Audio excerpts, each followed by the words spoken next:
Bueno, muy buenas tardes a todos. Muchas gracias, doctor Borges, presidente de la Academia de Historia de Norte de Santander. Distinguidos académicos, señoras y señores, amigos todos. El 7 de agosto es una fecha orgullosamente teñida de tricolor, que se reviste de memoria y de patria, y en la que alzamos la voz para honrar una de las jornadas más decisivas de nuestra historia, la Batalla de Boyacá. Ese día no solo marcó el curso de la Guerra de Independencia, sino que selló el destino de un pueblo que ya no podía seguir arrodillado ante ningún imperio. Hablar de Boyacá es hablar de valor y visión, de la osadía que convierte la geografía en aliada y el sueño en victoria. Es también volver la mirada hacia una generación de hombres y mujeres que se atrevieron a pensar que la libertad no era un privilegio, sino un derecho innegociable. Permíteme traer a la memoria al hombre que me enseñó a amar la historia y a leerla no solo como una secuencia de fechas, sino como un testamento moral y espiritual de los pueblos, mi padre Mario Villamizar Suárez, y su obra Bolívar Admirable. En varias de sus páginas dejó reflexiones hondas sobre el sentido profundo de nuestra gesta emancipadora. Hoy compartiré algunas de ellas, con respeto y gratitud, como quien abre un cofre heredado, no para alardear de su brillo, sino para que su luz sirva a todos. Debo aclarar que muchas frases e ideas son de él y otras corresponden a autores que él cita en su obra. Las verdaderas batallas no se ganan con pólvora, sino con dignidad. Y tal parece que ese espíritu soplaba con fuerza aquel 7 de agosto de 1819, cuando el Ejército Libertador se enfrentó en el puente de Boyacá a las fuerzas realistas. Aquel ejército no era homogéneo ni numeroso.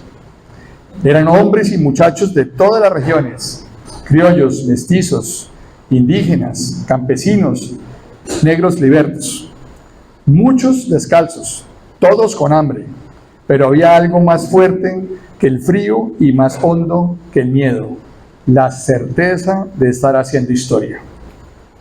Y ahí estaba él, el genio que venía de los Andes con viento de libertad, Simón Bolívar. No como figura de mármol, ni como ídolo inalcanzable, sino como el hombre que fue, hecho de aciertos, dudas y sueños.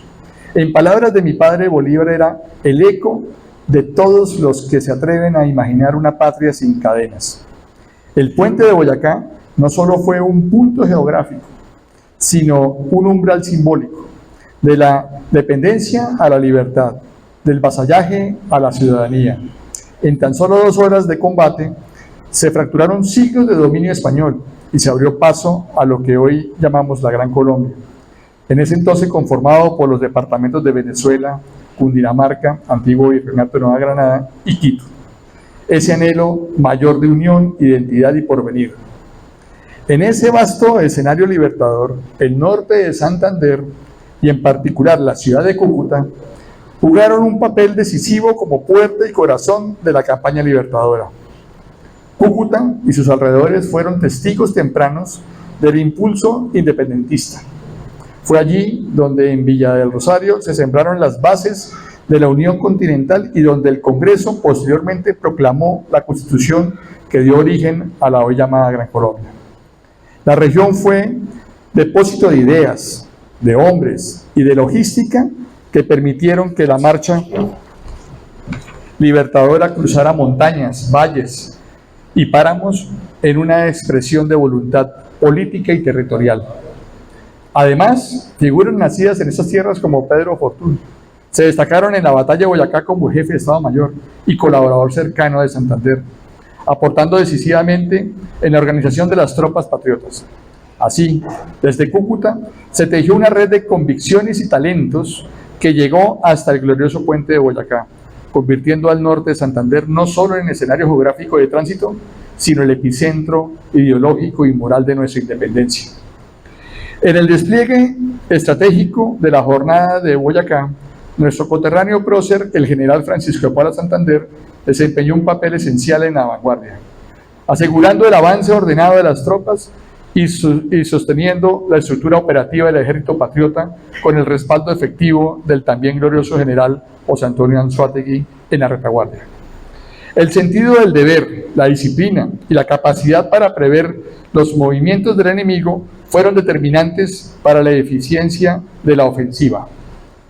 Fue gracias a esa firme conducción que se logró mantener la cohesión de las fuerzas, contribuyendo de manera decisiva al triunfo republicano que sellaría el destino de la Nueva Granada. Pero más allá de los generales y de las maniobras militares, hay un nombre que no puede quedarse en el olvido. Uno que ilumina esta historia desde abajo, desde la tierra fértil del pueblo. Me refiero a Pedro Pascasio Martínez, un niño de 14 años que tras la batalla capturó al general José María Barreiro. El oficial español intentó sobornarlo para que lo dejara escapar. Pedro Pascasio se negó y con ese acto nos enseñó que la lealtad no se vende, que los principios no se negocian y que la juventud tiene un lugar sagrado en la construcción de la nación. Hoy, al recordar a Pedro Pascasio, no podemos evitar mirar a los jóvenes de nuestro tiempo. ¿Qué voces escuchan? ¿Qué batallas libran? ¿Qué causa los conmueve? Este niño, que entonces no tenía redes sociales, ni acceso a las universidades, ni promesas de becas, ni discursos desde púlpitos, hizo más por la historia de Colombia que muchos con poder. Que su ejemplo sea un faro para quienes hoy buscan sentido y dirección en medio de la incertidumbre. Mi padre, en su libro sobre el pensamiento moral de los libertadores, afirmaba que cada generación hereda una patria, pero también el deber de redefinirla. Esa frase resuena con fuerza hoy, cuando enfrentamos no ya una dominación extranjera, pero sí otras formas de esclavitud, como la corrupción, la desigualdad, la indiferencia, la mentira y las promesas rotas. Debemos defender cada día la libertad de Bolívar y Santander y sus tropas, que Bolívar y Santander y sus tropas conquistaron en el campo de batalla, y que esa gloriosa herencia se materialice en el respeto a la ley, en la lucha contra la injusticia, en la educación que emancipa, en la política que sirve y no se sirve. El pasado nos convoca, pero no para quedarnos allí, congelados en los bronces y en las estatuas, sino para caminar hacia adelante con memoria y conciencia. Por eso hoy, más que recordar a Boyacá, debemos activarlo como una brújula moral. No basta con elaborar banderas si no estamos dispuestos a sostenerlas con dignidad.